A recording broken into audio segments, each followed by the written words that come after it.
Say the scabs are all gone. Something we're doing. You're unmuted. Thank you. Oops. There we go. Yeah, on Friday. Did you go together? Mhm. Yeah. Feel it. You know, yeah, whatever. Well, this is interesting that she did something like this. This is the email from. Yeah, I knew. I'd like to call this meeting to order, the Benzie County Board of Commissioners. Today is January 9th, 2024. We're in the Frank Walter House Boardroom. Roll call, please. Cunningham, Present. Janat, Here. Markey, Here. Nye, Here. Roloff, Here. Sauer, Here. Worsakki. Here. Please stand for the invocation of the pledge of allegiance. Dear Lord, thank you for the opportunity to serve the citizens of Benzie County. I would ask for your guidance with the decision we make today. Please keep all of our public safety personnel safe and free from harm. In the name of your son, amen.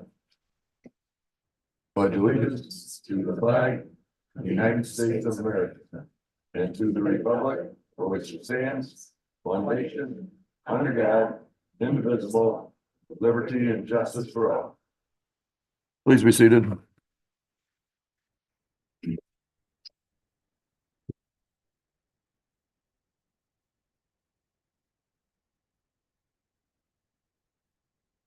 Approval of the agenda. The first note is we are taking off the tribute, which is Law Enforcement Day, I believe today is.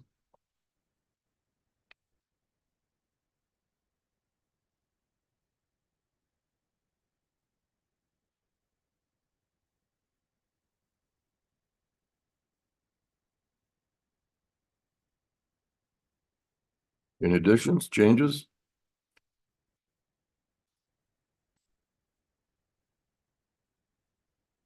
Make a motion to approve the agenda as amended. Pardon me? I'll make a motion. Thank you. Yeah, thank you.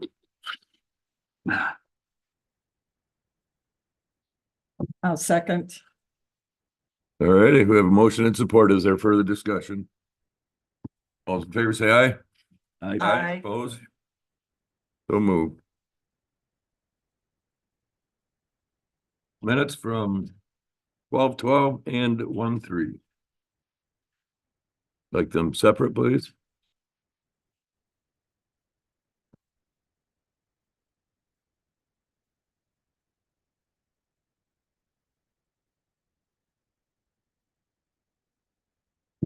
Now I move to accept the minutes from December 2023 as presented. I'll support. Motion and support, further discussion? All in favor, say aye. Aye. Opposed? So moved.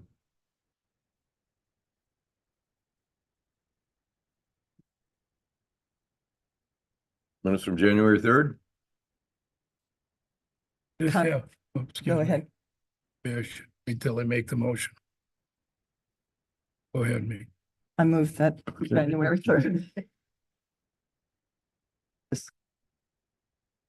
I'll second, just for discussion. I thought we made a motion, even though I find out later it was in there, that the airport authority was going to have a voting member, which I guess in hindsight, that was already taken care of.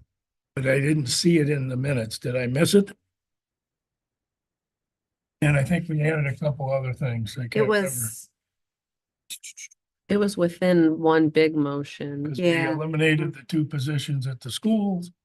Mhm. And I forgot And the what else. chamber. Chamber. But all I found was, It's below Commissioner Committee appointments, that motion by Sauer, seconded by Cunningham. On the third page. That added the Benzie Watershed Coalition, removed the chamber, Benzie Central Schools, Frankfurt, Alberta Schools, and that the county city airport authority representative be changed to a voting member, not a liaison. Third page. as long as you know it's in there. I think she just Right read it. Oh, okay. All right. I found it finally. Thank you. Appreciate Any it. other discussion? All in favor, say aye. Aye. Aye, opposed? So moved. Brings us to our first public input. Mr. Dregler?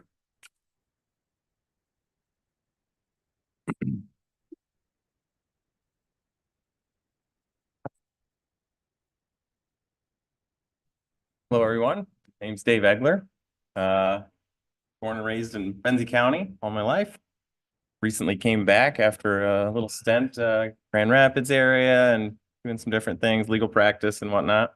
What I'm here just to say today is that I'm just gonna make a public announcement that I am gonna be running for probate judge. And I just wanted to get that out there and let the people know and let the public know. I plan on having a court that would have resources, like sobriety court, bring that back. Looking for more resources in the ideas of bond, following the bond, while people are out on bond. We look to those, how they act on that. And then we're gonna see how they do for sentencing. I'll have a pre-sentence report type of idea in the misdemeanor realm. And given that if they do well on bond, maybe they get a lesser probation, you know, but I think that those resources are underused right now. I think that it could benefit our community greatly. I think with those resources, not only for the defendants, but the victims as well. And so it would help try and point the victims in better directions and at least to the resource. We can't necessarily give them resources, but we can say, hey, this is where you can go. I know this is a traumatic event. That's kind of just my public input. I wanted to get that out there. And thank you guys for letting me speak. Thank you. Thank you. Good luck. Is Thank you. there any other public input? Closed public input? Move on to elected official department heads. Sheriff?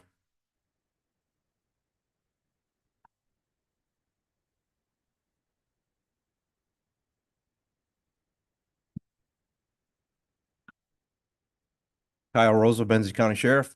I would like to recognize that today is recognized as National Law Enforcement Officers Appreciation Day. And thank my brothers and sisters that put on the uniform every day and run towards danger. So I'd just like to recognize them. Thank you. Thank you very much. Thank you. Of course, after you too. Yeah.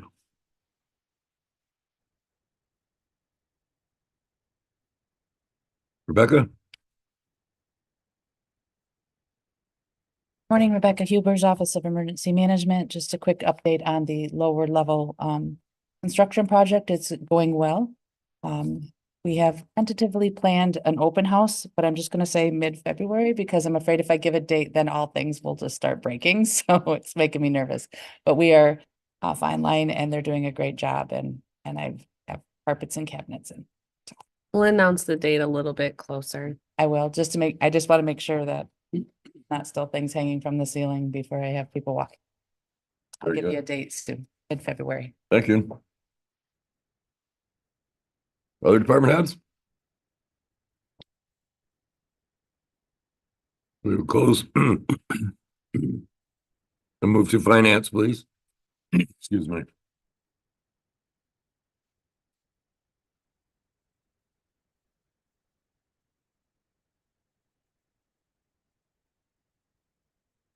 I am looking for approval of the bills from December 12th through January 9th in the amount of $1,553,224.30.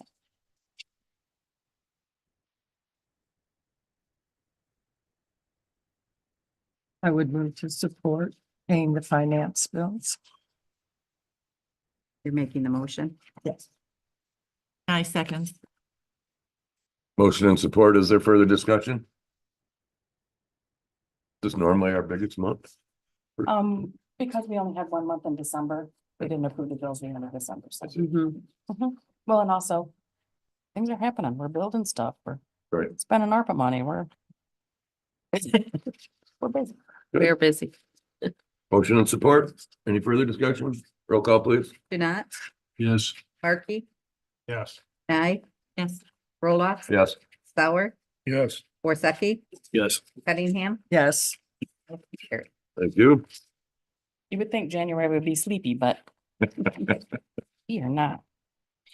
Land bank demolition occurred at 2 locations in the village of Thompsonville in the last week or two. And we're working on a third. I call it a demolition, but it's an exhumation. A burnt building was pushed into a basement and covered up. Grass has been growing, life is good, but if we want to use that lot, I'm gonna have to exhume the things. So we're working on that, and I believe that will also be covered by our grant. Yeah. And that is all good. And then there's 2 interested parties in developing a couple of homes on that lot, so those 2 lots, one's a vacant lot next door. So we'll see. We are also working in the village of Benzonia. We are working on a budget for that. Round 3 funding allows us to do renovation of an existing structure. So we are having Surf Pro remediate the black mold and then take it back studs. We'll be remodeling the interior of that, and it will be available for less than 80% AMI candidates. Auditing is going well. We are still working on completing the audit, and they will be presenting it to you as soon as they are able in March. And I'm announcing today that I'm scheduled to retire on February. So that's pretty exciting. And they have posted to fill my position at the, to continue through the end of the year. And then after that, the person would have to file for file a petition for election. So with that, it's important to maintain continuity in my office. And so I'm just looking for some support for a transition period of maybe 30 days. I have been working for the last couple of years to groom Kelly Long, my chief deputy treasurer, to replace me. That is not my choice, nor is it yours. So I'm hoping that this is how this works. But she is well versed in all the things. So I'm really comfortable with that. But I'm just looking for some support from you to allow us to hire someone in advance of my leaving so that we can get somebody forward before. Good.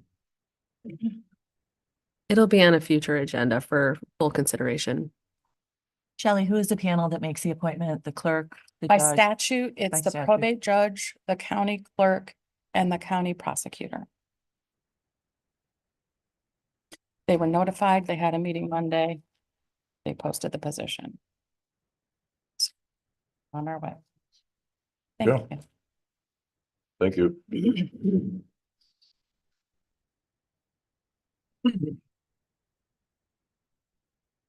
Consent calendar. So this is the first time we will be going through this process. And so what I'm going to do is I'm going to read a little blurb about the consent calendar. The purpose of the consent calendar is to expedite business by grouping non-controversial items together to be dealt with by one commission motion without discussion. Any member of the commission or the staff may ask that any item on the consent calendar be removed therefrom and placed elsewhere on the agenda for individual consideration by the commission, and such requests will be respected. If an item is not removed from the consent calendar, the action noted on the in the minutes will approve the entire consent calendar.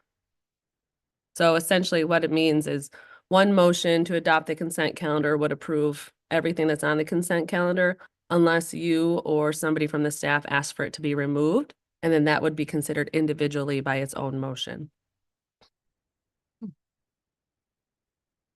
So Katie, question. Mm-hmm. I see that we've got a resolution in the consent calendar. Most resolutions are passed by help me out here. You know, we don't do a voice vote. We do a Roll call. thank you, Bob. And doesn't that apply even for this resolution? So you could do the consent calendar as a roll call, and it would apply to all things on the consent calendar. Okay. Mm-hmm. My benefit, will we be going through and discussing each issue? We're not even gonna have discussion on each issue placed on there? Nope. So that's why we provide memos. That's it. Yep. So if you want to discuss, you pull it and it would go into the section called items removed from consent calendar. We discuss those things individually. Otherwise, I provide a motion as well as a memo in the packet, which explains the item. So that there's, it's not just left to the dust of, well, what was that? So there is a memo and a motion left in there for, reasoning as to why it should be adopted. But if you want something pulled, you just pull it. It's no problem whatsoever. The idea of this is simply just to streamline things a little bit. And for those boilerplate things that are a bit housekeeping, you put them on the consent calendar. The reason that that resolution's on the consent calendar is because you've already discussed that resolution more than once in the past because it's specific to the lower level expansion project. So this is a bit old news in the sense of you already took action when you approve the lower level expansion project to adopt a resolution, which would take funding from the DTRF to cover the remaining expenses of the lower level expansion project. We already put that in motion and in discussion at a past meeting. Now we're just simply adopting the resolution, reaffirming the prior discussion and action. So that's why I'd put it on consent, because in a sense it's housekeeping, because you've already discussed doing that. Katie, just to follow up to Rhonda's question, any one of us can pull something from the consent calendar. It doesn't require a vote, correct? Absolutely. You just simply say, hey, I want to discuss this one, and we simply move it on down to that next section.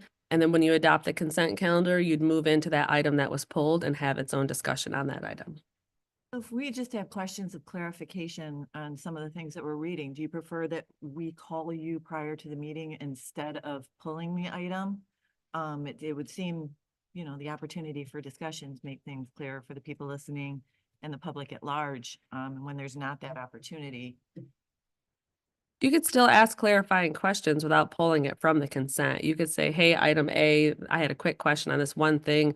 I mean, it's just a quick question, but if you want to discuss it as a board, then we'd pull it from the consent. But if you just have a quick clarifying question, I don't think there's a reason you'd have to necessarily pull it from the consent. You could if you wanted to, that's completely fine. But if it's just a clarifying question, you don't have to.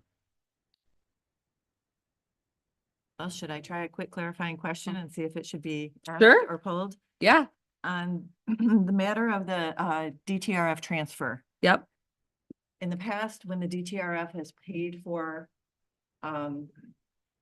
county purchases or building, and I'm referring specifically to the EMS building, Mm-hmm. I learned as a commissioner a couple of years in that debt would have to be repaid should that building ever be sold. Mm-hmm. Or I just want to be clear with this transfer, does the board understand that this is a non-repayable transfer? Or is this something that's going to be owed back to the fund? The resolution is written as surplus. So that's clear to everybody and it will be clear to boards in the future that this Mhm. doesn't need to be paid back. Yep. So the resolution that's presented to you is the same resolution that we adopt annually for surpluses when it's related to, say, administrative or the surplus that's determined by the county treasurer and the chair and the vice chair. So it's written as surplus. If the board would like to change that, we can. But it's written as surplus, which means it's operated the same as the other funding. But if the board wants to see it repaid back at 50% or at 100%, we absolutely can do that. I'm in support of the way it's being handled. I just want to ensure that it's clear. And I for future also, boards. yep, exactly. Yep. No, it's declared as surplus and it's up to, because at this point, we're looking to come in under potentially. And so it's an up to, so that necessarily isn't the maximum that would actually come from the DTRF. It's an up to. Thank you. I Mhm. appreciate that. And I'm quite sure that I think I would like to pull the broadband issue, the broadband, how's it written? Item D. Broadband funding Item for D. discussion. Ask one question. What dictates these items being in a consent calendar? My brain. So the decision is made by you, not by the board chair and the vice chair? We talked at the agenda review about what we felt would be on consent and what wouldn't be on consent. I made a recommendation and the agenda review committee agreed with those recommendations. Most of the consent calendars I've seen just involve minutes, treasurer's report, you know, the basic stuff that you go through daily. Some of this stuff I'm a little leery of just bypassing discussion on, so anyway, see how it goes. You can always pull them all if I have to. Yeah, you can. I've seen it the way you've seen it in the past, but it's a trend now moving towards more than just treasurer's reports going on consent calendars. It's that boilerplate, you know, items such as a simple budget amendment, that's boilerplate. To purchase a couple of tablets for EMS, we have to do it. It's just a couple of tablets. It barely missed a threshold of it didn't even need to come to the Board of Commissioners. Pretty housekeeping in nature. Well, I want to be in a position when the public asks me why we did this, Mhm. that I can answer it. Yeah. So, okay, Gary, to your question, I also consent calendars typically are things that are reoccurring. They're right. just day-to-day operational. But I think what they're trying to incorporate here is things that we've vetted pretty thoroughly through the study session. That too. And rather than vetting it again, we'll just move through it. The opportunity, as Katie's laying out, is if you have some questions or you want another bite at the apple, so to speak, that's when you pull it. Mhm. But otherwise, your anticipation is that you've already discussed it pretty thoroughly and you're just moving it through. You're shaking your head affirmatively, so. Yeah, so housekeeping stuff, yes, would be on the consent, but if there's items that you've already vetted through the study session process and conversations, I've put it on the consent calendar because we've already talked about it at length. Do we need to re-talk about it again? Not typically, and so that's why it's moved to the consent calendar. The broadband specifically, we talked about that for almost an hour at a study session and made a recommendation already forward. It would have been on the old consent calendar, the way it used to be laid out, but because of the new style, it's moved up to this newer consent calendar. So that's why I put it on there, because the study session, you already discussed it and recommended it forward. So that's why it's laid out the way it's laid. But it's appropriate. If you've got some questions you want to discuss it, Yes. you should be perfectly comfortable in pulling it. Yep. I do. and I Yeah. did. Yeah, definitely. So it's not meant to stifle conversation. It's meant to, you know, not make you feel like you have to discuss something that's really just boilerplate and needs to be approved because it's operational.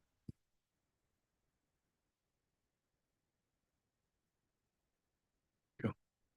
So if you want to adopt the consent calendar as amended, because one item was removed, you would move to adopt the consent calendar as amended. Someone would second that, and then you'd approve it. And then all of those items aside from D would be approved, and then we'd move on to item D to discuss it. I'd make that motion to approve the consent agenda with the removal of item D.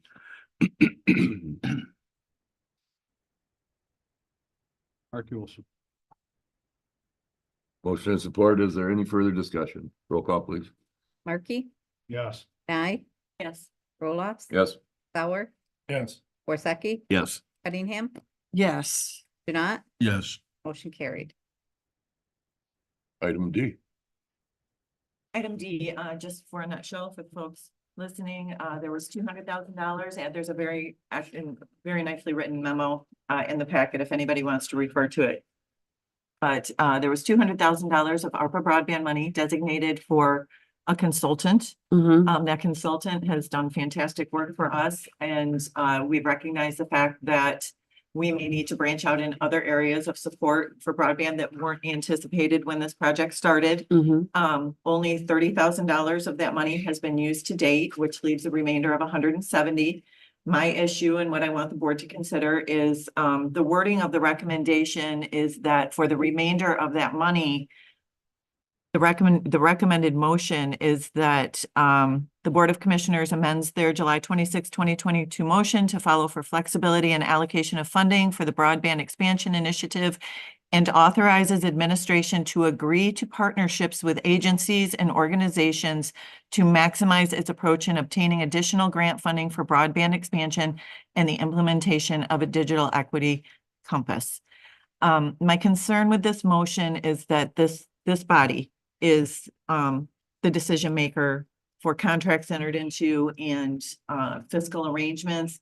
And it just seems as though we're giving a carte blanche permission to administration, as much as we trust administration and think you do a great job, to use that $170,000. And I feel that the board should have say in each one of those partnerships and approval and knowledge of what the deliverables are when those arrangements are made.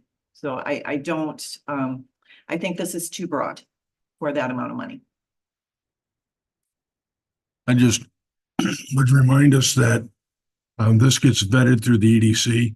That doesn't necessarily improve your comfort level with it not coming here, but it's not really just administration. Excuse me. It's the EDC looks at it. They're the ones that either agree or disagree on these partnerships. Katie, if you see it differently, now's the time to express that, but we authorize EDC to use these funds for the purpose of broadband expansion, so I'm just putting that out there. No, and I agree almost entirely with what you said. We didn't say that again. We approved the funding for, Broadband expansion, well, this specific $200,000 was actually allocated for a consultant. And that's where it got a little muddied because it's being used in different, not everybody that we need to partner with now is going to be a consultant. There's going to be different needs being met. And so while I agree with you that this money needs to stay in the pot of broadband use, it wasn't a broad allocation. It was for a consultant, and now we're changing that. no, you're representing that fairly. I'm fine either way. The reason it's written the way it was is that's how it was written when you made the recommendation forward.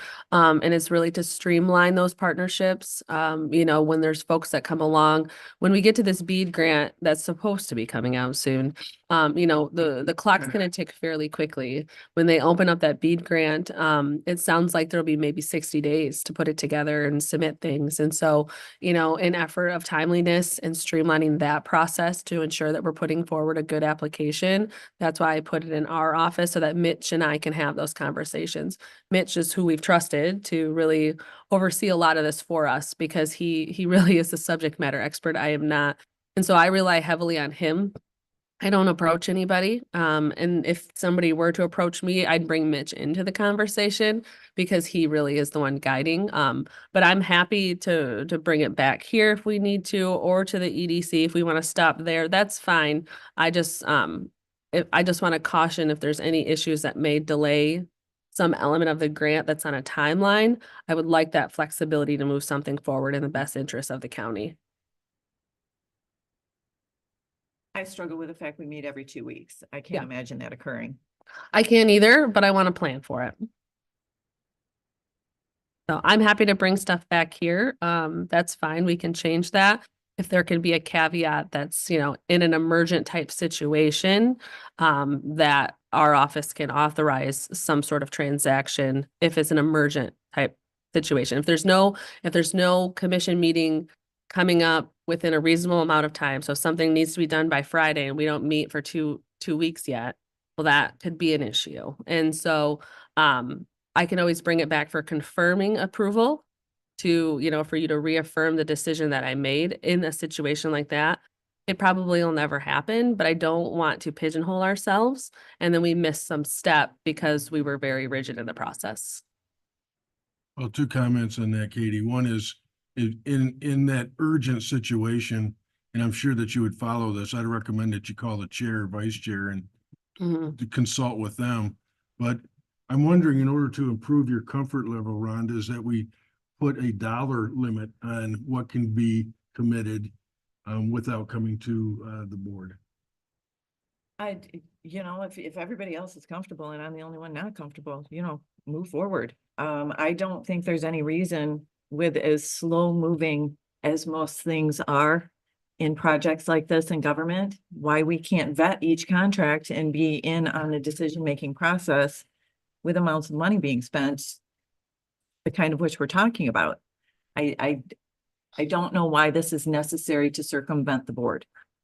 Can I add this piece to it too? Even if you give me approval, I'm not going to bypass county policy. So keep that in mind. And maybe that's not being thought about. County policy requires me to bring anything over 5,000 to you.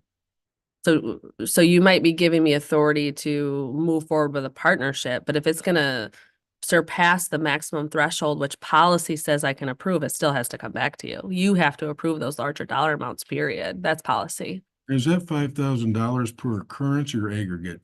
That would be,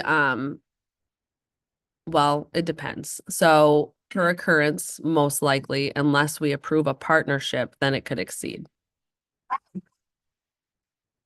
So like right now, we've approved a partnership with Mitch as well as, we've been working with Girl Benzie. For the benefit of the board, and Rhonda also sits on the EDC with me. And the EDC has been the one managing this project through, is that we were initially told that a consultant could cost us up to $200,000. Mm-hmm. We were fortunate through a couple of the EDC board members that we were able to identify the appropriate talent without getting, without having to touch that $200,000 to that extent. Mm-hmm. But what we learned through the course of the last 18 months or so is that the consultant has said, look, I don't have the skills, or I'm not in your market to be able to do all the things that have to be done. And as a result, I'd like to partner with other groups such as Grow Benzie, because they're the ones that helped getting the letters in of support for a recent grant. And they want to do that, and he wants to do that again. So he came to us and said, can I use my money essentially to, that's not fair to say, can I use the county's money that's allocated to hire people to work for me? Because they work for him, actually, they don't work for the county, as I remember it. And use those monies then to pay them for that effort. And I think that's how we got to this point. Yeah, it doesn't make sense for Mitch, who's the consultant, to ask us for money for us to pay him to write another check to another person. He didn't sign on to be a finance tax person. So that's why we're moving it this way. I'm happy to change the motion to move this along. We can bring it back within policy. So if it's going to exceed the dollar amount in policy, it's coming to you no matter what. Which is comforting to me. Yeah. And does, so, I mean, the purpose then is to give you the authority to not circumvent the EDC recommendation. Does it give you authority over?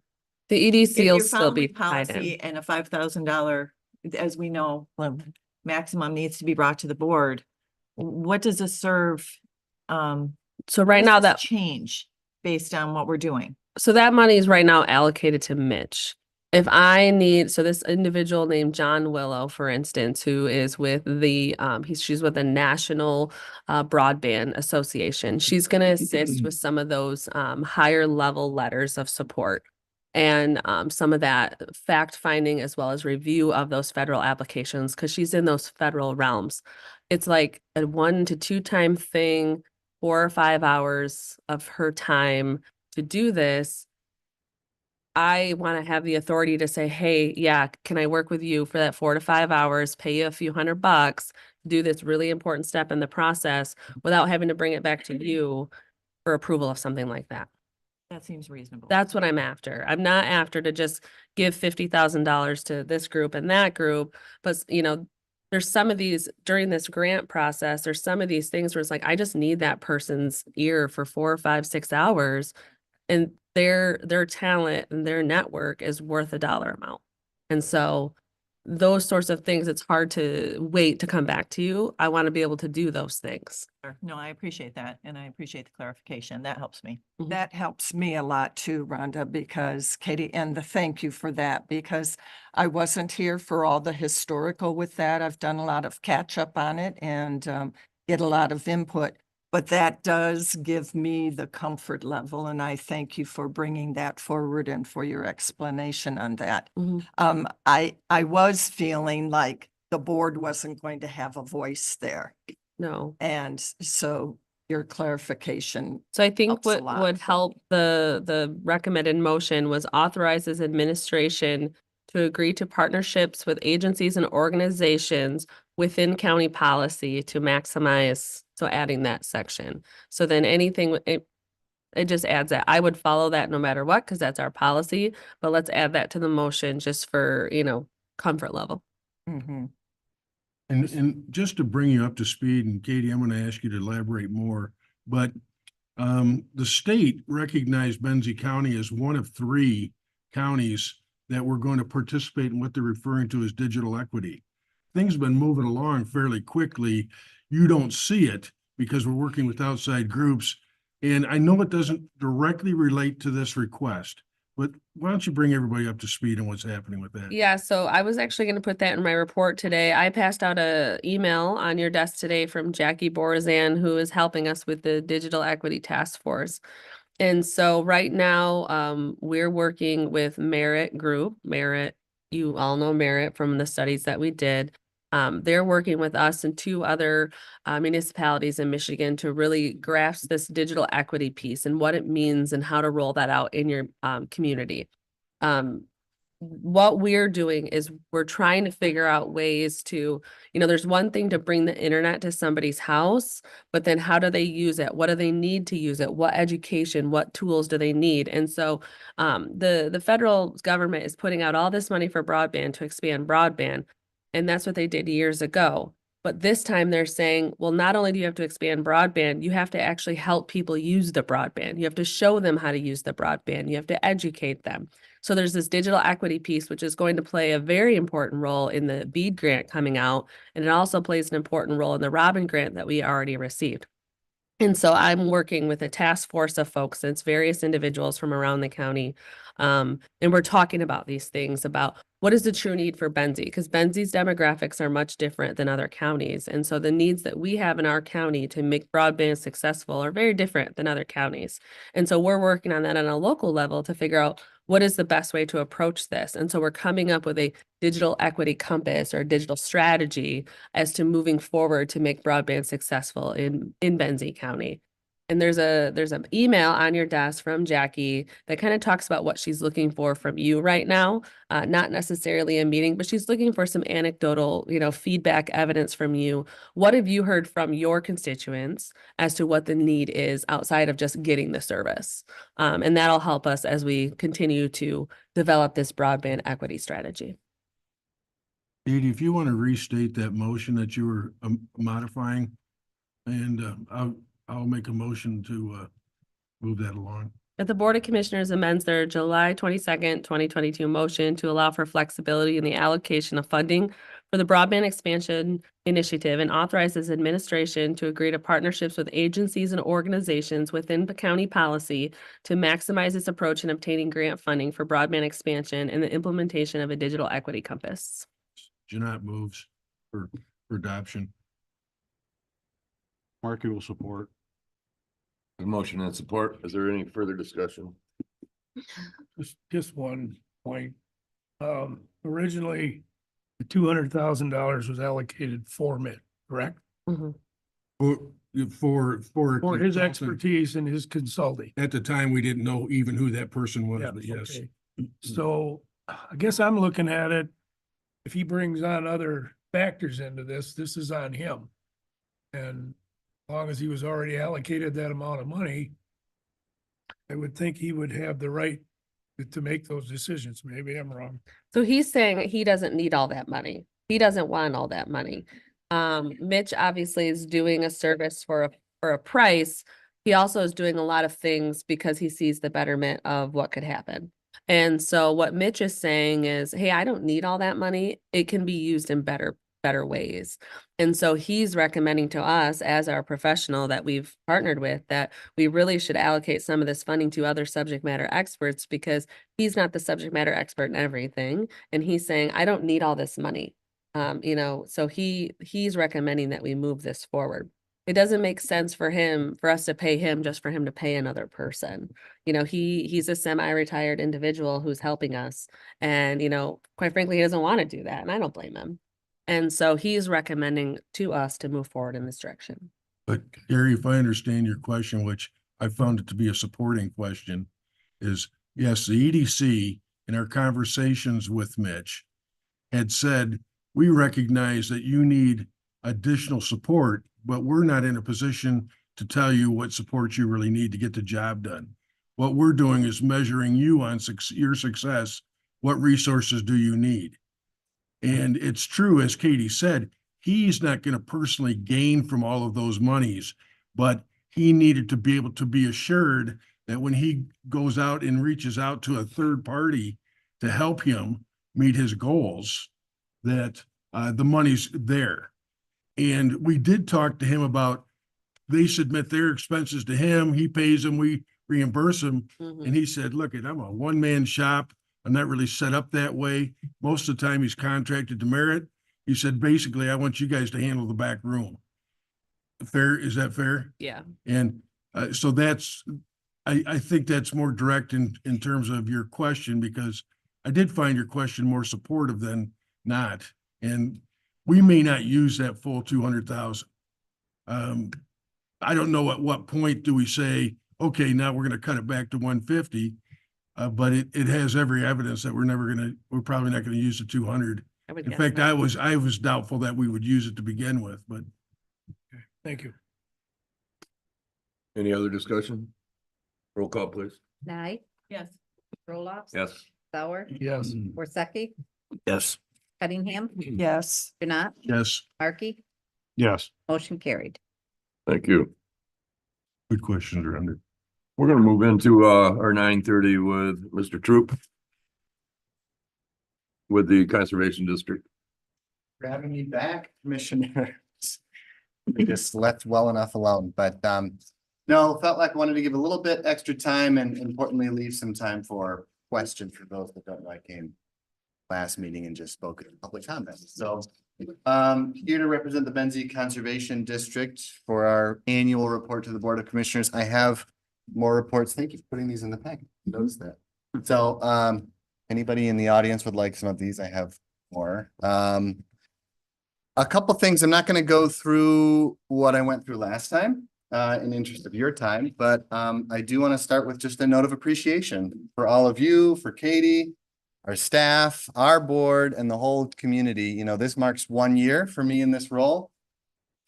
And I've just been welcomed with open arms and support, and to see the discussion you guys have. I mean, it's really obvious that you care about our community. And I'm not saying my job is easy, but we have a community of folks here that care about our natural resources, that show up for our environment. And that's a couple other things I'll sort of read between the lines and highlight a couple other things. In our finances, our books reflect a slight deficit this year. I just wanted to mention that is really a cash flow issue. We received revenue from a grant source 2 years ago and it was recorded then.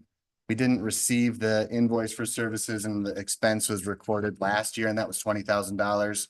Likewise, we're closing out a couple grants where we incurred the costs. Last fiscal year that's in this report, we're not getting reimbursed until now. And so the financials are healthy. It just shows a slight deficit in this, and it's just a cash flow issue. Likewise, we're going after grants aggressively. I think I mentioned that last time. We're very proud that 25% of our revenue is these grant sources that we bring in from state agencies and federal agencies to get conservation work done on the ground in Benzie County. And we've got a couple of grant requests out there, you know, that'll bring in over $100,000 over the next couple of years for our aquatic invasive species program, awareness and boat washing at the boat launches. We're applying for another grant to support the Benzie Watersheds Coalition that's due in a couple of weeks. So that work continues. And the last thing I'll highlight that's not really reflected in here is that you'll notice fundraising is now an item that's showing up. And again, that equation will look different. This is a brand new program and venture for us. And so next year's financial report will reflect more revenue than expense in fundraising. We're really getting our getting off the ground with that program. And so a couple things that are likely going to be fundraising programs and projects will be, we need a new roof. It's old and I don't know how old the roof is. The building is 107 years old. We love it. We love our space downtown Beulah, but the other thing that's likely to be a project is, some of you know, we are out of space in our downtown Beulah home. We have 6 full-time staff that work directly in our office, but we have another 4 or 5 auxiliary staff that serve multiple counties. Right now, Benzie County is served well by these folks. They do a good job of, you know, meeting producers and forest landowners to, you know, help them with their conservation programs on their land. But they used to, I don't know how long ago, they used to have, you know, dedicated office days in the Conservation District office where the public would know they're there and our staff would benefit from a greater level of collaboration with them. They're willing to go back to that kind of format, but we do not have space for them. We don't have a desk. They'd have to sit on a couch with no table, and I'm not going to ask these folks to do that. So we collaborate really well. We actually have a meeting with all of them this afternoon, but we're on the lookout for a new home, as sad as it is to say, because we do really like that downtown space. Own or rent that space? We do own it. You own it. Okay. And again, I highlighted most of the big points in this, and this report itself does a decent job of telling you about what we've been up to. So with that, I'll just open it up for any questions you have for us. Oh. Anybody else? Okay to share at meetings that you're considering the township building, since the township shared that at an open meeting? They sure did. Yeah, actually, this, you know, it's beginning stages. We haven't gone in there and seen it, but we are gonna go this Thursday and look at the Benzonia Town Hall building. We are excited that it comes attached with the fire department garages. You know, that'd be great for us. We have a boat, we have the power washers, we do our seedling sales. That'd be fantastic, but we just don't know if it's actually going to give us extra office capacity or not. And that's what we really need. So, yep, we're going to check that out. If other folks have leads, we're all ears. Thank you. Anybody else? Thank you, sir. Thanks, all. Appreciate it, John.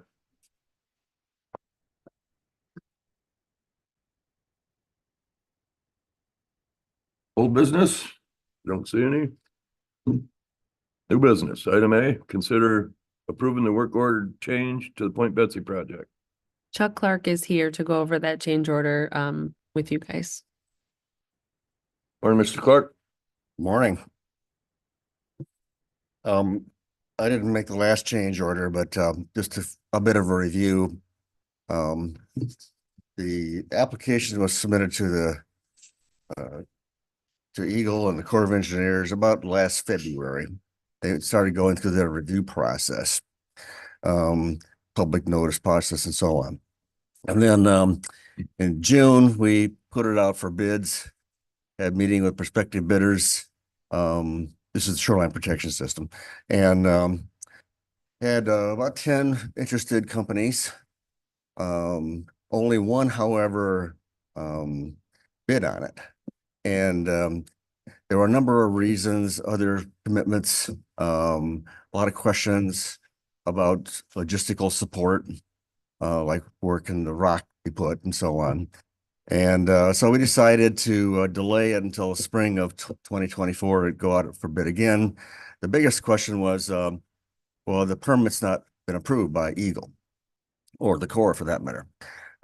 So moving forward, we didn't hear from Eagle until September, and they had a number of questions. It's outlined in the change order.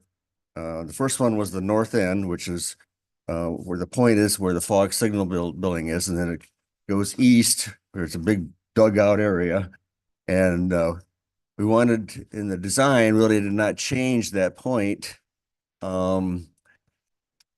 We wanted to be able to reinforce that and solidify that end by the fog signal building, plus prevent erosion in the future on the east side or the north side. That's actually, if you look at it, it's not the apron that's the problem, the worst problem. It's the north end that's the worst problem.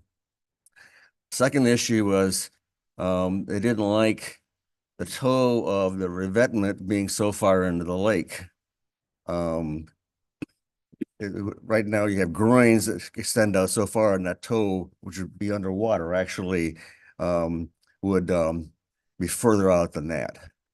Third issue is north of the apron is called a splash pad, where there's revetment with no cement, and they wanted us to put some vegetation in that area. So we addressed those, kind of came to an agreement, or at least a proposal that we bring in the north end about 30 feet. We'd still, our concern as a committee was, we want to make sure this thing is robust enough for all longevity purposes. We're able to bring in the toe, the rock, on the west end to the extent of where the groins are. And we didn't think this idea about putting vegetation in the rock area, the revetment would work, but we said, because, you know, the philosophy is the lake giveth and the lake taketh away. So you put something in there, it might not be there tomorrow, but we'll give it a try. And we just want it to be this perpetual care. So we submitted that, and then it came back again in December and added a couple of more things. One was wanted to make sure the floodplain thing was satisfactory. Okay, answered that. And then out of the blue, they said, "We'll take a look at moving the lighthouse." And we were just aghast at that idea. So contacted our buds there at SHPO, and I'm looking for Ed. He's not here. He just laughed. And so first of all, you have a robust, well thought out engineering plan that's going to solve this thing forever because it's rock. Where we would move the lighthouse is not even on our property, county's property. It's on Coast Guard property. So the Coast Guard would have to agree to that. And you not only have a historic lighthouse, you have 4 other historic buildings. So you have to kind of put them in perspective. The biggest thing is this is a national historic property, and part of it is the ambiance, the whole vistas of the site, as well as the lighthouse. So SHPO has never wanted to disturb the viewscapes to that. Consequently, the road plan changes. So the historic structures report done a couple of years ago just dismissed this idea after considering it as not feasible. Well, you know, they did it on the East Coast and Outer Banks. Well, this is not that area.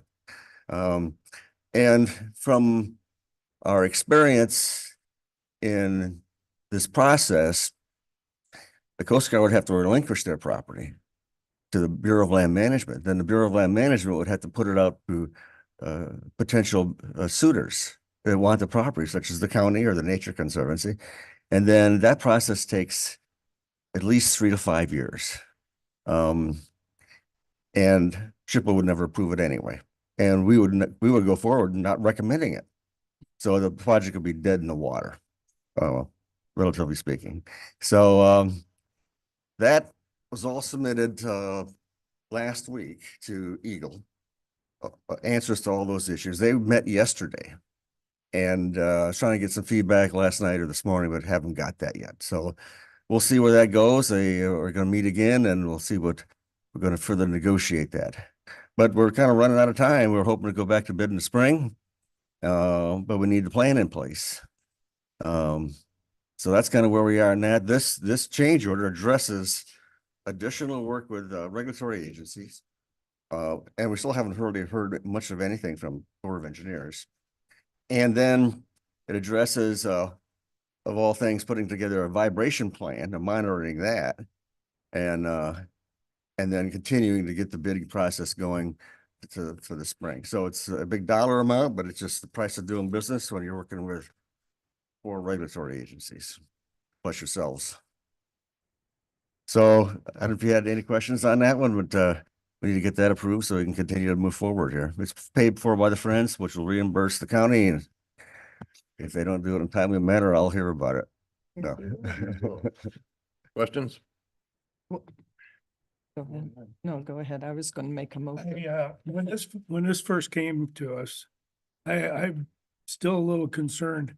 Is this going to interfere with the grant that Senator Vanderwall got us? And the second thing is, there seemed to be a big hurry to get it done.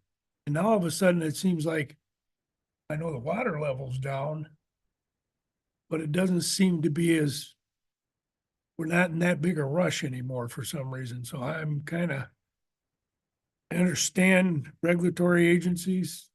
It's impossible to work with them, but I'm just, what has changed? Are we still gonna be able to use the grant or guess it was a grant? Yeah, I'll address the funding piece of it, and I'm gonna ask Chuck then to go back to your question about timing issues. But Dick Taylor and I met with John Roth just yesterday and asked him to go to the state and ask for an extension on when those monies have to be spent. And he left us with the impression that that should not be a problem.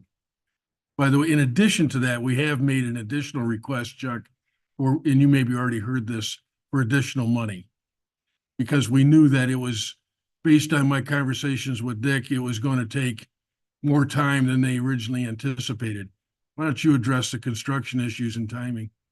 Well, Gary, you're right about the water's not high and it's not really impacting the north end particularly, or beating up on the west end. However, we're talking about a 1944 project that is in dire need of being upgraded. So the need still exists. As with most restoration projects, it's a deliberative process.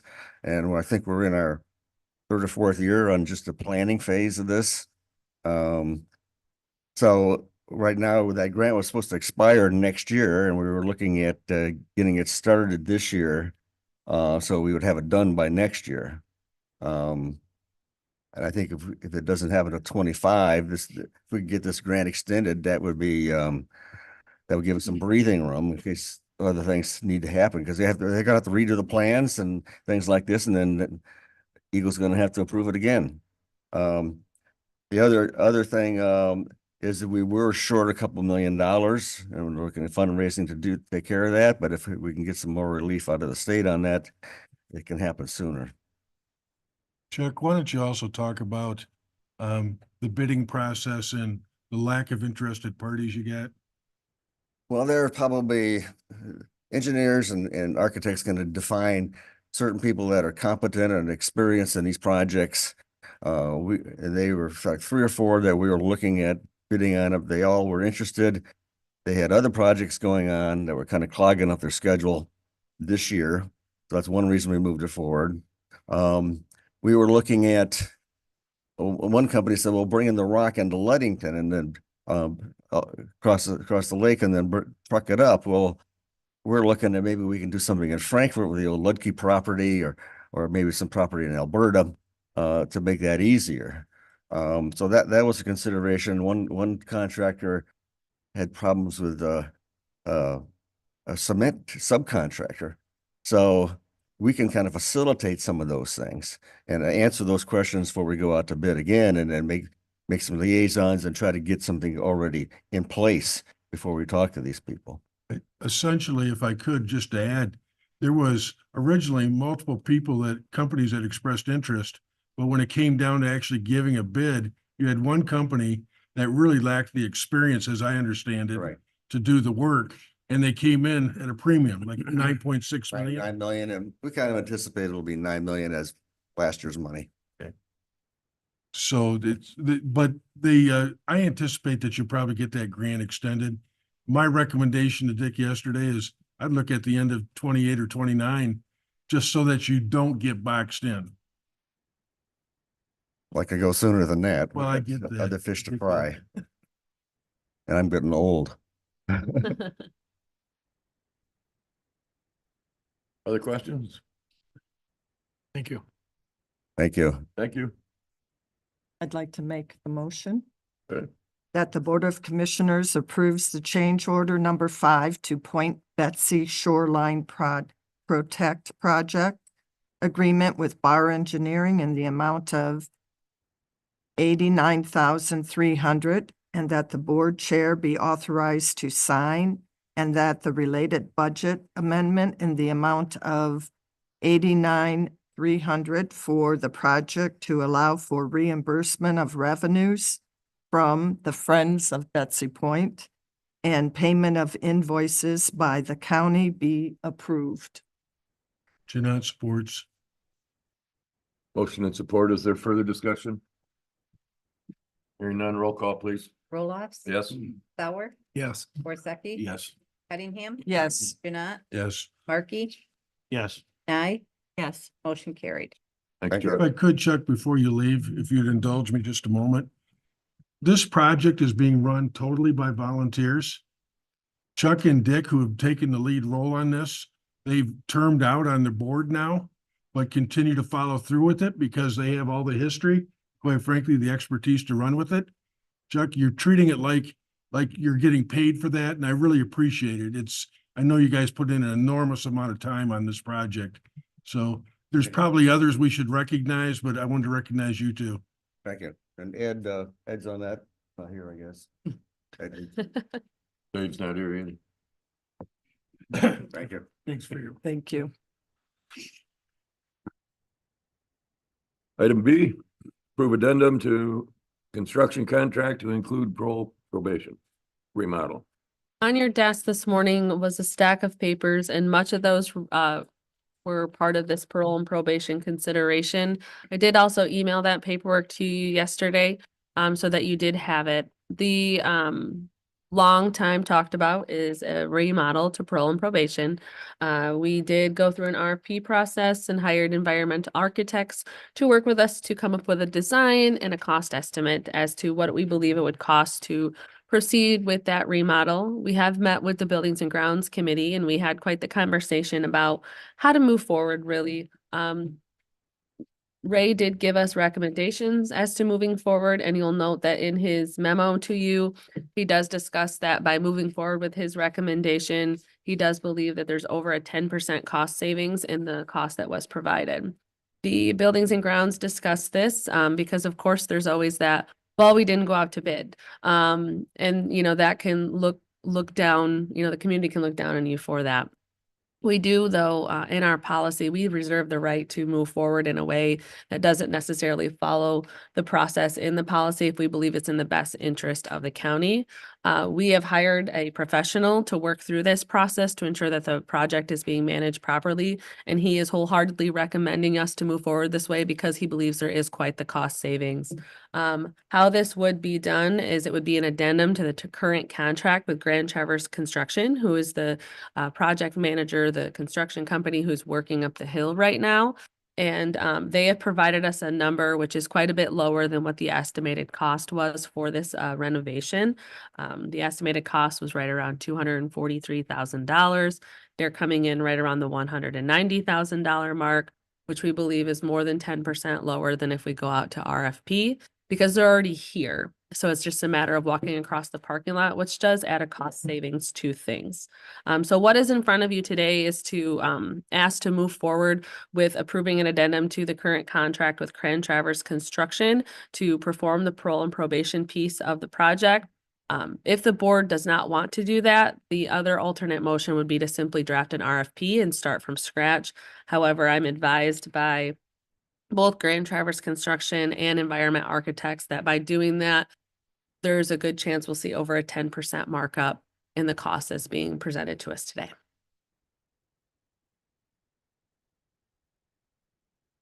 The only thing I'd add to what you just said is that not only are they under, this would be done at a cost savings, but the project that we're in the middle of right now, close to a close, has been on time and on budget. And I say that proudly to all the meetings that I attend when I share that the 911 expansion is close to completion. That's almost unheard of. Yeah, and so if we approve this addendum, essentially Grand Traverse Construction would mobilize almost immediately to the downstairs. Sean and his folks would have maybe 2 weeks to get their stuff boxed up and out of there. And they would get started and they would have it, they're looking at like 60 to 90 days at the maximum to have this remodel buttoned up and done. And Sean and his folks moved back in. So Grand Traverse Construction did present a dollar, the Grand Traverse Construction did present a dollar amount of $198,822. So that's just for the construction. That doesn't include a contingency. However, Ray is recommending that a 10% contingency be put in place just in case. You never know. You never know what could happen when you get into an old building like ours. And so what I would be asking for you today is essentially to approve the project in the not to exceed of $220,000 so that there is that contingency there for the who knows what ifs. What if? Exactly. That space downstairs does have old ceiling tiles. So there is a fear that there's potential for asbestos down there. And if that's the case, you know, that delays things by a week or so. But we'd have to balloon off that space and remediate that. And so that would come out of that contingency if that does happen to be a thing. Katie, I agree with you that, you know, on this project, 10% is probably conservative, quite frankly, because to your point, who knows when they start busting into walls? Mm-hmm. The only question I have, and it's really for the record, is that the folks in the probation office, they've had input on this remodel, correct? Absolutely. Sean and his folks have been involved in the conversation since step one. Sean's even attended the Buildings and Grounds Committee to have input. They all had input in the layout of the building and everything. Okay. So, That said, I'll make the motion that the Board of Commissioners authorizes an addendum to the construction contract with Grand Traverse Construction to include the parole and probation remodel with funds available in the capital fund in a not to exceed amount of $220,000. mhm. Second. Kevin? Yes. Okay, thank you. Motion and support. Is there further discussion? Roll call, please. Mr. Chairman. I noticed that you have a contingency amount for furniture. So, Noticed that was not factored into this. mhm, I was just wondering, we get the couch from, yes. Break room. No, I bought a new couch for the break room. Thank you. uh, So Ray gave a very large number when it comes to the furniture, and Sean and I and his folks have talked about that, and they're already looking for furniture at a much more reasonable cost. So that would be more of a cost doing business kind of thing. You know, $15,000 for 3 desks is off the wall, in my humble opinion. So they're already looking for alternatives to those desks makeup. Sean, however, would really like to keep his 1960s desk or 70s. So classic. Well, that'd be it's appropriate. bulletproof, we're pretty sure. I know we have to supply probation with a space, Correct. but do we have to supply furniture? We do have to supply certain things, yes. Mhm. Just curious if the state would be willing to. The Obviously state, not. Thank you. the state is going to do all the drops in the ceilings as far as IT network connections. They will take care of that. So they'll take care of some of those minor, or I shouldn't say minor, those are kind of hefty things. But as far as most of the other things, that comes from the county. Anybody else? Roll call, please. Sauer, Yes. Worsakki, Yes. Cunningham, Yes, Janat, Yes. Markey, Yes. Nye. Yes. Roloff. Yes. Motion carried. Item C, consider approval of position reclassifications and related budget amendments for district court. As talked about at the December meeting, our office has went through a process of establishing wage tables for various staff within our building, something that Benzie County didn't really have, outside of the union contracts. You in December approved those wage tables as presented. So what is coming before you today and will continue to come before you until we get through all the non-union, non-elect staff, will be the presentation of reclassification of positions. I'll let Jackie take it from there. Good morning. Good morning. The memo is pretty all encompassing of what I wanted to present to you.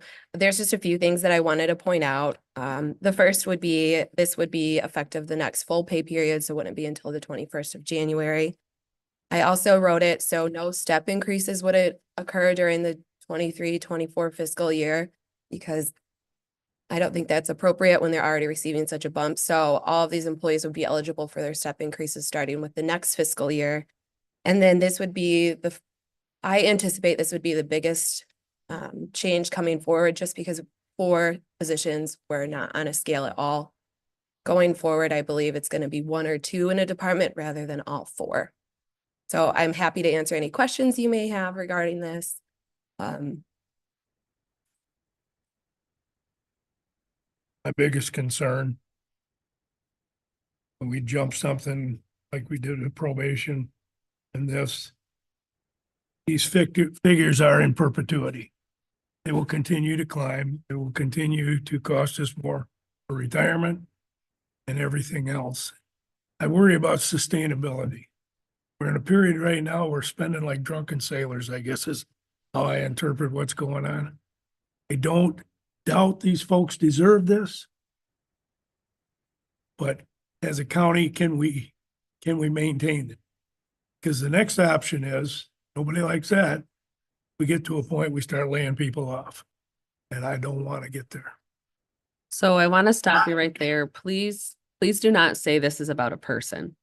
These dollar amounts are about a position. Doesn't matter who's in that position, it's about a position. So keep that in mind. Don't try to pigeonhole this into people. We don't want that. This is a very drawn out process that evaluates the position itself. So this is setting that position in a salary range that meets the goals of the board and is within the comparables that we have set forth as a county, where we've put the deputies. It's where we looked at chief deputies. We're trying to bring everybody within that. We have been spending like drunken sailors. I'll give you that.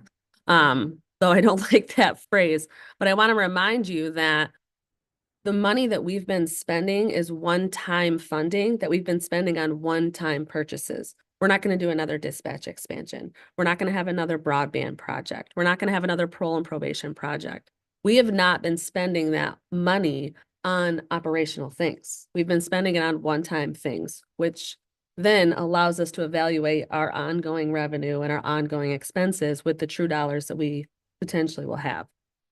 You will notice that in the last couple of fiscal years, you know, we've put aside over $500,000 into contingency, and our fund balance has still grown. We are on a very good track because we were lucky enough to have the jail millage set to where it was at. That really was the big factor.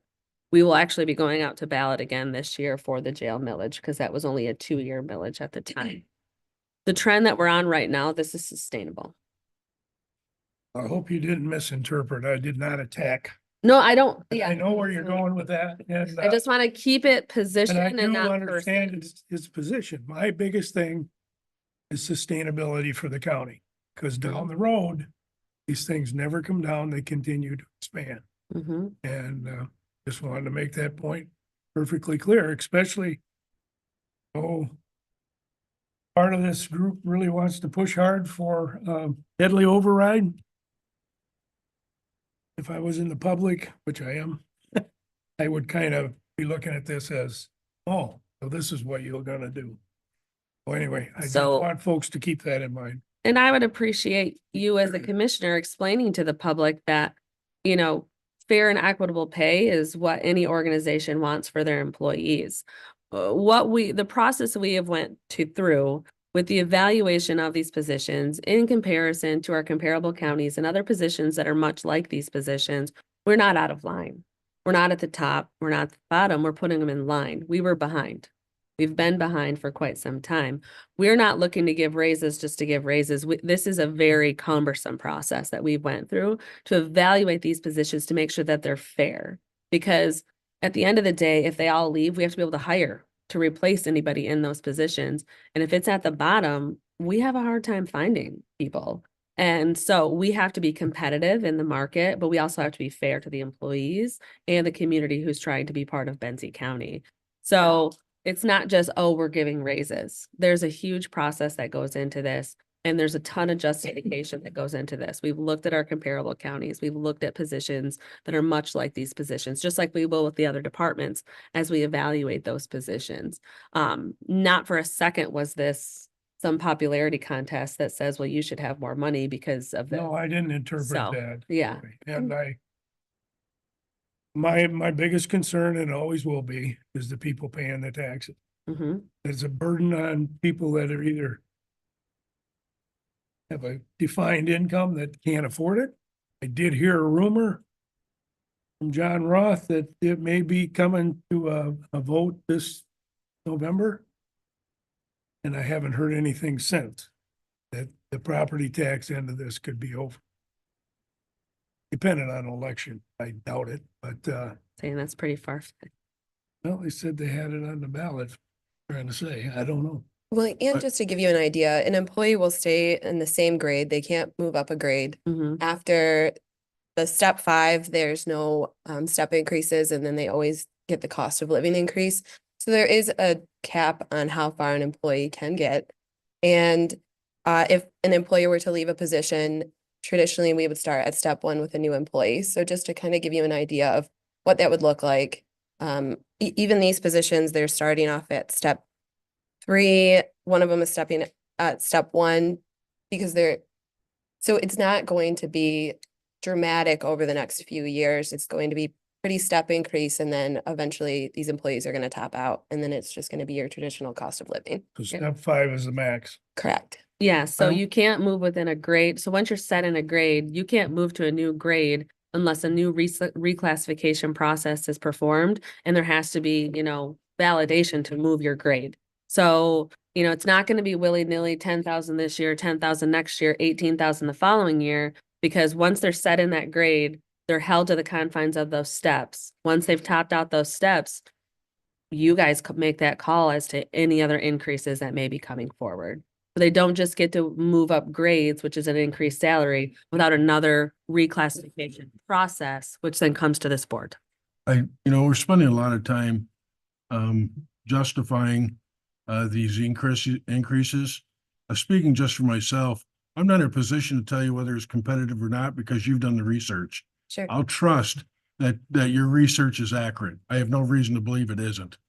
These numbers are a little misleading because it doesn't include SUTA tax, doesn't include retirement contribution. So when you say, well, this represents a $4,800 or $4,900 increase, that's just increase in what's going to the employee, not what it's costing the county. What I hear Gary saying, and I support it, is that what I don't know is this sustainable? What does next year's budget look like? We've all agreed that in the last 2 to 3 years, we've benefited from money being printed by the feds. To your point, Katie, those monies have pretty much been dedicated just to one-time events, capital improvements mostly. Some of it has been committed to broadband, but things that are moving the community forward that shouldn't be reoccurring. Right. But from an operational standpoint, we're going to have some problems in the next couple of years with funding. I can tell you that. And unless we get some support from the community for increase in taxes, I'm really concerned about giving increases to employees. Not because they don't deserve it. My God, I'd love to be as competitive as we can because I think we have quality people. It's, can we afford it? And I have nothing that I've seen that tells me comfortably, look at, in 24, 25, 25, 26, you're going to be okay. You're going to have the money to do that. I've not seen that. Is this something that should be done at budget time? And held off till the next budget? I'm just asking. We've been working on this since last summer, and we have been very transparent to this board about the process that we are taking. You approved wage tables. If we're not going to move forward, we should have never approved wage tables. You set the tone when you approved those wage tables. We approved the tables. You pushed these folks into those tables. I Mhm. guess is how I'm looking at it. Correct. So, it's a tough pill for me to swallow. No, I don't want to argue anymore. Go I'd ahead. invite you to Whatever. come into our office and review the evaluations so you can see what goes into them. That might help with your comfort level as to how they're evaluated and why they're placed where on the table as I got no doubt that these positions deserve that. I Mhm. agree with Art. We fully support what you've done. It's, the sustainability thing is always going to be a problem for me. Mhm. So, Yeah, I think we need to move away from the tables and the reality that these positions need to be increased. We need to focus on, can we support these salaries and potential increases going forward? What does that look like? Mhm. And I just don't know right now because we've had federal money and state money commingled at times, I feel like, with the county's money, and I'm not really sure where we stand. I do want to say I am concerned about the longevity of these positions, of people holding these positions, knowing that they can make more money elsewhere. We have we have a couple of long-term employees that have been in this position and I'm concerned that a no here could change a lot of things for some of our employees, and I'm concerned about that. I would like to have our employees be able to have the opportunity to understand what they're going to be getting in the future. Right now, they've just had no pay scales. They've just dealt with it as it's come along. So I feel like there's something about employee morale here that I do find a little concerning. I understand what you're saying about budget reasoning, which is absolutely understandable, but I do worry about our employees and what that looks like for them in the future. Jackie, and I appreciate what you're saying, but we keep coming back to the position and what it should be paid. What we need to focus on is, can we afford it? Mhm. I mean, even in the private sector, sometimes we just can't be competitive with somebody else and we lose employees. I get that.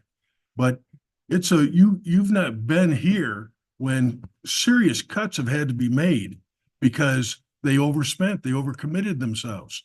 And I'm not saying we are faced with that, but we could potentially be faced with that because we don't know what it looks like. And it's not this specific request. Mhm. It's about the future requests that we'll be looking at, and it keeps piling up. Sure. I mean, I do have a history in local government, so I do understand the kind of necessary cuts that take place when those come down. But I do think it's important to think about our employees in this situation and what a no here today would say for morale. Did you work in Traverse City before? I worked in Traverse City and Grand Traverse County. Okay.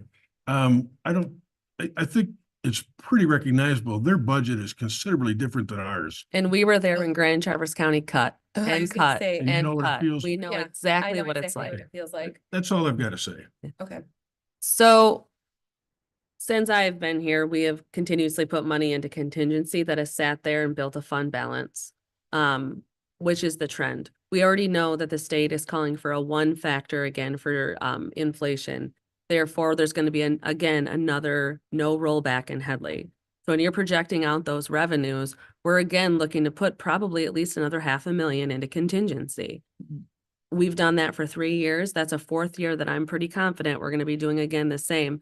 You know, I understand, and we could have an issue tomorrow, but we can't say no on a decision because we're scared of tomorrow.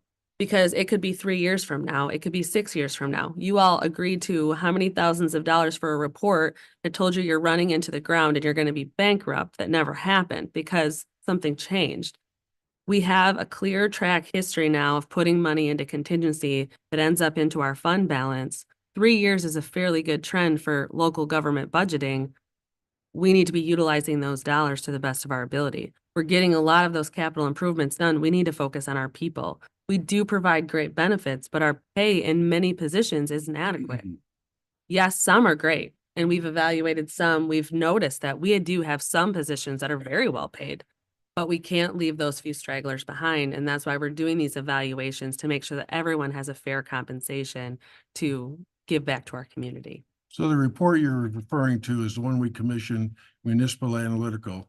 And that's not a fair statement to say we're going to be bankrupt. We never said that.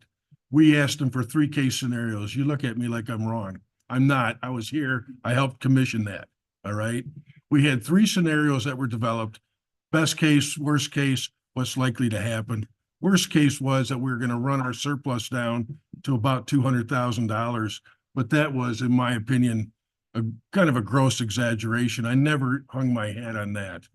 So just for the record, we never said that we were headed for bankruptcy in this community. And you just shared something with us that I think is an important piece of information. We have these contingency funds that are building, which we've not had before. So what I'm hearing you say is look at it, it could be going into surplus. And my experience here, now this is the positive side, is that each year when we do our budgeting, we find out at the end, by the time the end of the year comes, we've been able to grow our surplus from the previous year. I think that we did a better job with that this year in terms of forecasting our revenue.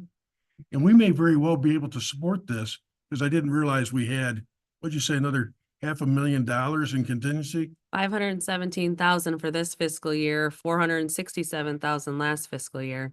Okay. All right. That's important information. Mhm. What would we otherwise use that contingency for?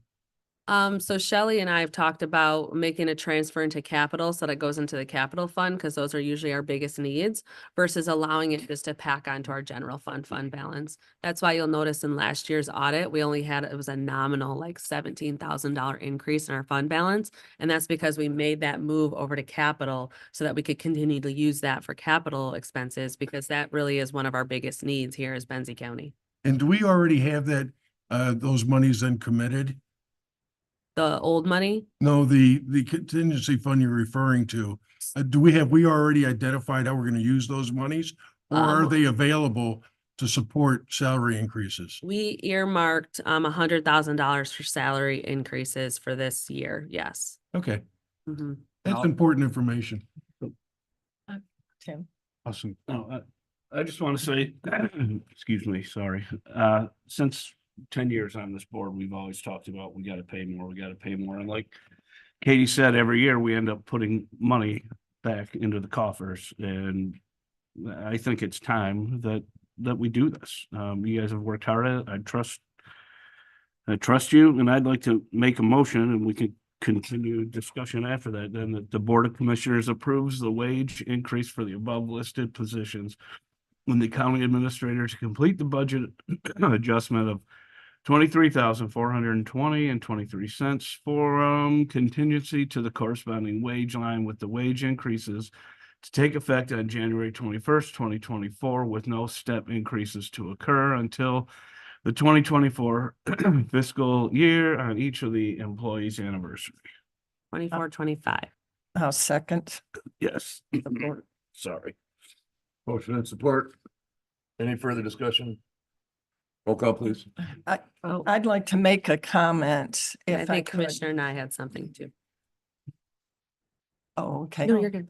Okay, I am in support. Obviously, I just voted on this, but to keep the staff that we have put a lot of confidence in, I think that's important that we stay very, very competitive with this because it is a market where they can go to other places. In other areas of our county, they're having difficulties keeping staff. And you lose that continuity. So for me, it's really important. And I believe the district that I represent feels the same way on that. Thank you. All right. I Anybody would else? just offer, I was a new commissioner when the municipal analytics document was provided that we hired out. And my takeaway from that document was that the course we were on was unsustainable. Mhm. And that was a frightening position to walk into the seat Mm. hearing. It didn't turn out to be the case. And I think as much as I agree with both commissioners who've talked about sustainability, so important to be fiscally sustainable. We have to be sustainable in our workforce too. We have Correct. people who bring competence to so many areas. And if we can't put them at a level where we've determined they need to be, we've been responsible and deliberate about coming to these determinations. We've set forth a task that's been fulfilled. And we have to, I believe, move forward with what we found out and put our folks where they deserve to be on the pay scale. So it's my 2 cents. Well, I'm gonna add 2 more cents. I'm gonna vote in favor of this, but the reason why I am is because you gave us information about how it's going to be paid. The memo itself never talked about that. But when we start talking about $500,000 in contingency, tells me we got the money to do it. And especially if we've had a history of being able to put money in contingency, Since I've that's a been big here. difference. That's a big difference. All I was asking for is, where's the money coming from? Can we support it in the next few years? Because we don't know what it's going to happen beyond 3 years from now. Mm-mm. Anybody else? Roll call, please. Worsakki, Yes. Pennington, Yes. Janai, Yes. Markey, Yes. Nye, Okay. Yes. Roloff. Yes. Sauer, Yes. motion carried. Thank you. Yeah, thanks for your hard work on this. Absolutely. Thanks for clearing that up. Absolutely. Katie? All right, so most of my thunder I talked about earlier, so you do have that email in front of you from Jackie Borzan. I will go ahead and forward it to you so that you can respond directly to Jackie with some of your feedback related to the broadband task force. The task force has been working really diligently on these things with various subcommittees. I can say that we have such a dedicated community, and it's very cool to be a part of that. So I've really enjoyed working with the folks related to broadband specifically over the last almost 2 years now. It's been crazy. I just wanted to let you know, I did get a copy of Platte Township's resolution in support of Headley Reset. So we have Platte, Bristol, Inland, Benzonia, and I think Lake, and Lake. So we're up to 5.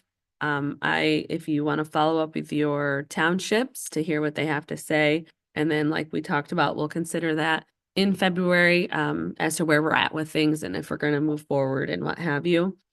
Just looking onto the horizon at the next meeting, I will put our strategic goals and priorities on the agenda. Not necessarily to rewrite them because we did a mass rewrite last year, but I do feel it's important for us to just look over them and read over them every single year to see if there's any sort of tweaks, changes, or additions that maybe are needed, but I don't anticipate much, but I will be sending that out to you for your review specifically. So that's cool. And then just so you're a heads up for 2024, there are a couple of millages that we will be placing on the ballot. So I'll be bringing those forward for discussion and consideration to adopt resolutions of ballot language. Specifically, it would be the jail millage, the EMS, ALS millage, and the Benzie Senior Resources Commission on Aging millage. Those would be this year that would be up. And we'll talk about timing on those and where we want to set those levels at, if, where we're at is, what we want, or if we want an increase or a decrease or what have you. That opportunity will be coming forward to this board to talk about those. Other than that, if you don't have any questions for me, that's what I have. I don't have a question, but if the chair would indulge me, can I make a quick comment? We had made a decision to have our committee reports or our commissioner reports at one meeting, which will fall on the last meeting of the month. I should have brought this up at the beginning of the meeting, but I do think we need to have a spot for board member comment. There is a meeting tonight that I feel is important to the community and to this board that I want to speak on, and I don't see a place for me to do it because we have removed our commissioner reports. So I will leave it to you to let me know when I might be able to make that statement, unless I can do it now. You can do it now. There is a meeting tonight at the Mills Community House. This is the Village of Beulah discussing their wastewater changes, applications for funding that need to be made. It's going to be an opportunity to ask questions, to be informed. The county is a major customer of the water and sewer system. So if anybody would like to attend, it's going to be very informative. The financial representatives, Baker Tilly will be there, the village engineers and the village board. The meeting again is at 7 o'clock tonight at the Mills Community House, top level. Thank you. Thank you. Katie, I just add for your own benefit, last night at the Elmira Township meeting, they did approve a letter that they're sending to you regarding Okay, Headley. good to know. They didn't read it to the group. They just simply approved it. Okay, So I'm not going to try to interpret it till you see it. okay, thank you. Alrighty. Brings us to our final public input. Anybody like to share anything? We can close public input. Look for a motion to adjourn. I'll make that motion. Yeah, because I let you know that it wasn't on the agenda last week, that it was pulled. There was no grant application. They may want to voice something in public comment.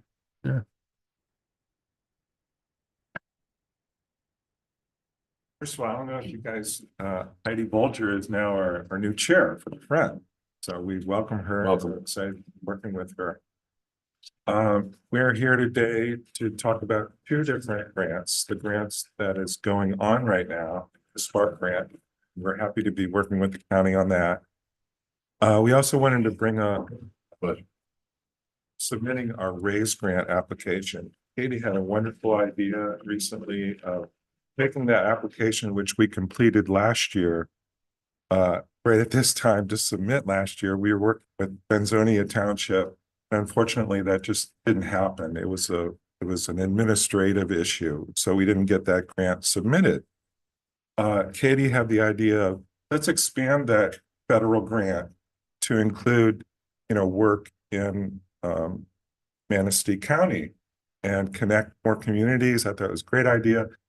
For one reason or another, that's not going to fly, maybe a DNR issue. Plus, it's coordinating a lot of different parties to make that happen. So that's not going to happen in the next few weeks.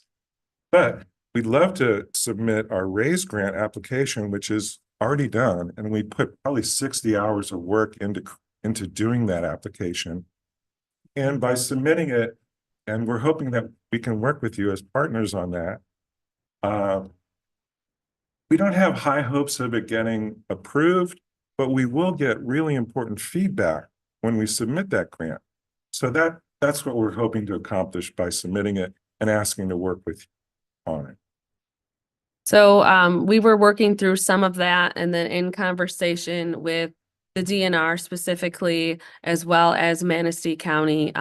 First, that wasn't my idea. That was Laura Tremore Spears' idea to move into the Coltmish area to pave the trail. That piece won't work. Manistee already has a grant to improve their portion of the trail, so it doesn't make sense to overlap. One.